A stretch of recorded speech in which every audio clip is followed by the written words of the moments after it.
विश्व के सबसे बड़े देश के गणतंत्र के पहरेदार हैं हमारे भारतीय जवान, जो किसी न किसी रूप में हमेशा ही रक्षा के लिए तत्पर रहते हैं। इतना ही नहीं, खेलकूद और साहसिक अभियानों में भी ये अपने देश का नाम रोशन करते रहे हैं।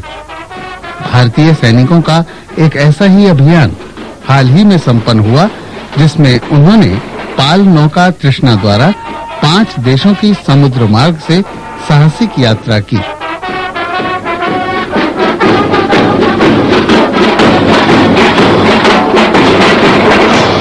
भारतीय सेना की अभियांत्रिकी कमान तथा देश के प्रमुख दैनिक राजस्थान पत्रिका द्वारा प्रायोजित तृष्णा की साहसिक और सद्भावनापूर्ण यात्रा का श्री गणेश बंबई के सैपर एडवेंचर फाउंडेशन के परिसर में विधिवत धार्मिक औपचारिकताओं के संपन्न होने के बाद शुरू हुआ।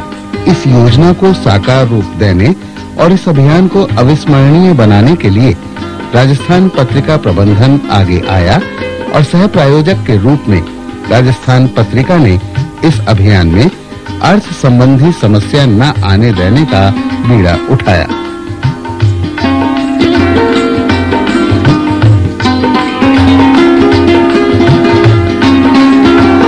चौबीस अक्टूबर 1994 को लेफ्टिनेंट कर्नल एपी सिंह के नेतृत्व में तृष्णा 5 देशों की सद्भावना यात्रा पर रवाना हुई।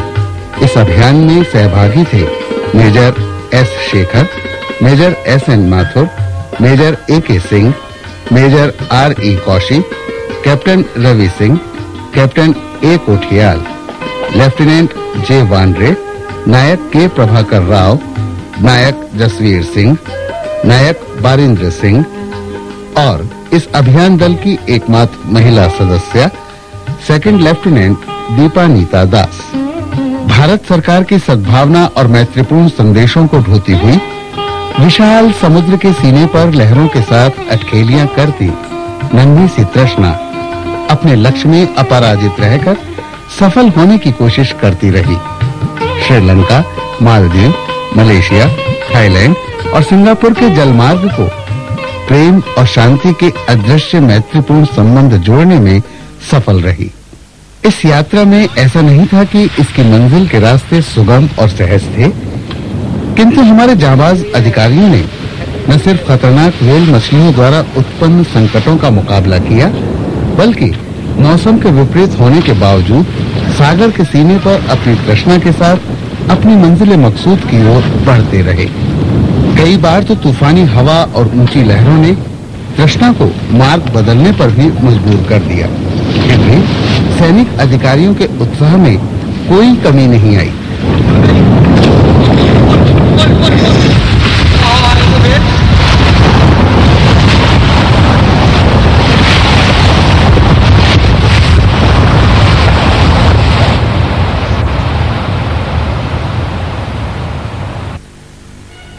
यद्यपि 36 फीट 6 इंच लंबी और 10 फीट 9 इंच चौड़ी और 10.5 टन भारी तृष्णा के लिए ये यात्रा पहली नहीं थी, फिर भी दक्षिण एशियन और एशियन समुदाय के प्रमुख देशों के लिए जल मार्ग से प्रेम तथा सद्भावना यात्रा का ये अभियान बिल्कुल नया और अपने किस्म का पहला अनुभव था।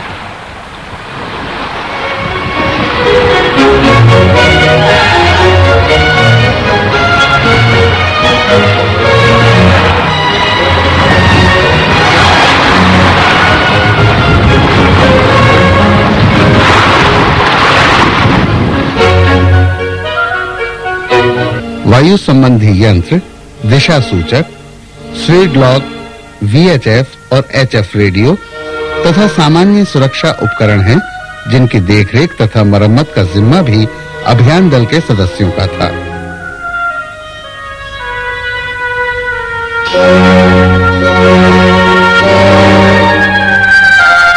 अमेरिकी और सिंगापुर के नौसैनिक अधिकारी तृष्णा के इस साहसिक अभियान से अचंभित रह गए। बिना आधुनिक यांत्रिक सुविधाओं के 24 वर्ष पुरानी एक साधारण सी पाल नौका से दुर्गम समुद्री मार्ग की विषम परिस्थितियों को झेलकर इस अभियान को सफल बनाने के लिए उन्होंने भारतीय सेना के जवानों की भूरी-भूरी प्रशंसा की। लगभग 100 दिनों में करीब 11,000 किलोमीटर की समुद्री यात्रा पूरी कर 5 देशों को शांति, सद्भावना तथा मैत्री का संदेश पहुंचाकर तृष्णा 1 फरवरी 1995 को स्वदेश लौट आई।